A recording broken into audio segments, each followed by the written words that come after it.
Simple cooking with Momita রান্নাঘরে সবাইকে স্বাগত। আজকে আমি বানিয়ে দেখাবো গাজরের মিষ্টি। গাজরের হালুয়া তো অনেক খাওয়া হলো, এবার বানিয়ে দেখাবো আজকে গাজরের মিষ্টি। তো প্রথমে দুটো গাজরকে আমি ভালোভাবে ছুলে নিয়েছি, এবার এরকমভাবে স্লাইস করে কেটে নিচ্ছি, মিক্সির জারে ঢুকিয়ে নিয়ে ব্লেন্ড করে নেবো। ব্লেন্ড করা হয়ে গেছে গাজরটা।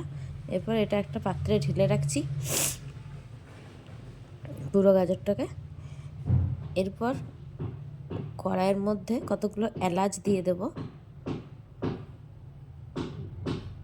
এলাচগুলো ভেজে নেবো, থেতো করে নেবো এলাচগুলো। এবার একটু ঘি দিয়ে দিলাম 1 চামচের মতো। এরপর এর মধ্যে ঘিয়ের মধ্যে দিয়ে দিলাম গাজরটা, বেটে রাখা গাজরটা, পেস্ট করে রাখা। এরপর ভালো করে গাজরটা ভেজে দুধ দিয়ে দিয়েছি, এটা আমি ভিডিও ক্লিপস নিতে ভুলে গেছি।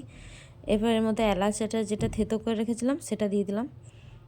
আসলে আমি যখন এলাচটা থেতো করছিলাম তখনই আমার গাজরটাতে আমি দুধ দিয়ে দিয়েছি, তো আমার সেটা ভিডিও ক্লিপটা নেওয়া হয়নি, ভুলে গেছিলাম যে আমি ভিডিওটা চালানো নেই।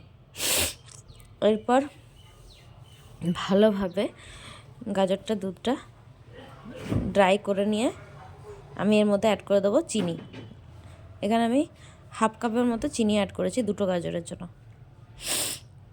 চিনিটা ভালোভাবে একটু মেল্ট হয়ে গেলে এটা একটু ঢাকা দিয়ে রেখে দেবো। কড়াইটা ঘুরে যাচ্ছে বারবার,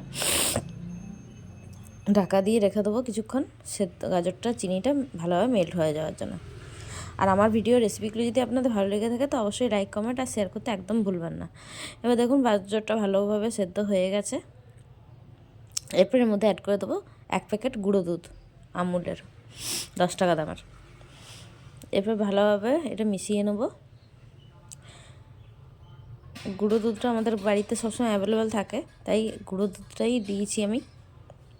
এরপর এর মধ্যে একটু কালারিংয়ের জন্য ফুড কালার ইউজ করেছি আমি, আপনারা চাইলে এটাকে স্কিপও করতে পারেন, আমি দেখতে ভালো লাগবে বলে অ্যাড করেছি।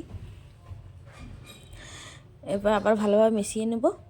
এরপর এর মধ্যে অ্যাড করে দেবো 1 চামচের মতো সুজি, বড় চামচের 1 চামচ সুজি বাইন্ডিংয়ের জন্য। এরপর ভালোভাবে মিশিয়ে আমি আরেকবার ঢাকনা চাপা দিয়ে রেখে দেবো। এটা কিছুক্ষণ বাইন্ডিং হয়ে যাবে, তাহলে সেই জন্য বাইন্ডিংয়ের জন্য আমি এটা ঢাকা চাপা দিয়ে রেখে দেবো। 1-2 সেকেন্ড পরেই আমি ঢাকাটা আবার খুলে নিলাম। দেখুন মিষ্টি আমার রেডি গাজরের। এরপর এটা ডিমোল্ড করে নেব। ডিমোল্ড করার জন্য আমি একটা পাত্রে ঘিটাকে ভালো করে গ্রিস করে নিচ্ছি পাত্রটাতে, যাতে সহজেই মিষ্টিটা উঠে আসে। বরফিও বলতে পারেন, এটা গাজরের বরফি।